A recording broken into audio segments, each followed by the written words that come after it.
माना कि सारे जहां को हम गुलिस्तान बना सके। माना कि सारे जहां को हम गुलिस्तान बना सके, लेकिन ये भी कुछ कम नहीं कि जहां से गुजरे दो खार ही कम कर दिए। नमस्ते दोस्तों, खम्मा गणी। आधी रात का वक्त होने को आया था और एक सेठ जी, शहर के बहुत सुप्रसिद्ध व्यापारी, धनाढ्य, सक्षम, संपन्न, पैसों से परिपूर्ण, अभी भी बिस्तर पर करवट बदल रहे थे। उन्हें नींद नहीं आ रही थी।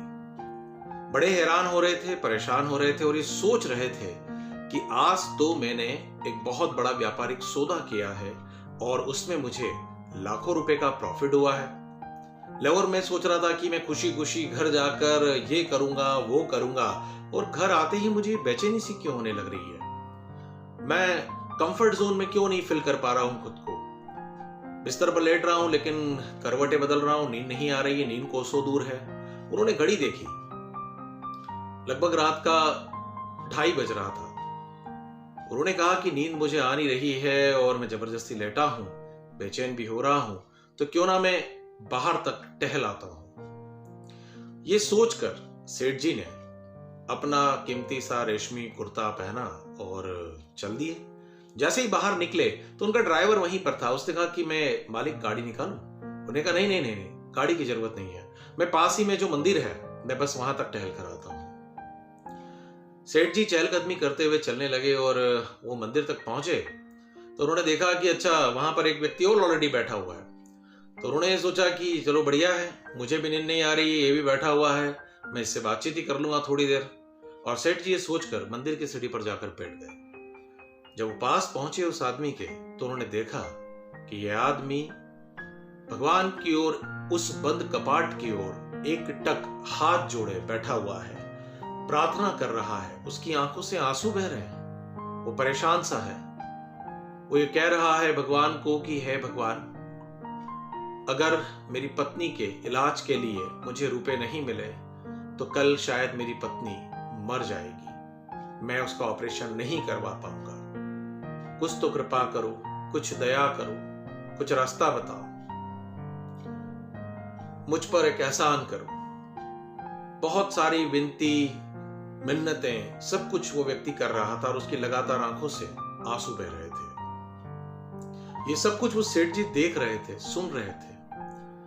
उन्होंने अनायास उस व्यक्ति के कंधे पर हाथ रखा और ये कहा कि भाई, तुम्हारी पत्नी को क्या हुआ है, कहां भर्ती है। उस व्यक्ति ने एक ही सांस में सारी बात बता दी कि उसकी पत्नी को क्या हुआ, वो कहां भर्ती है, उसे कितने रुपयों की जरूरत है। सेठ जी ने उससे फिर पूछा कितने रुपए लगेंगे इलाज के लिए। उसने कहा कम से कम 2 लाख।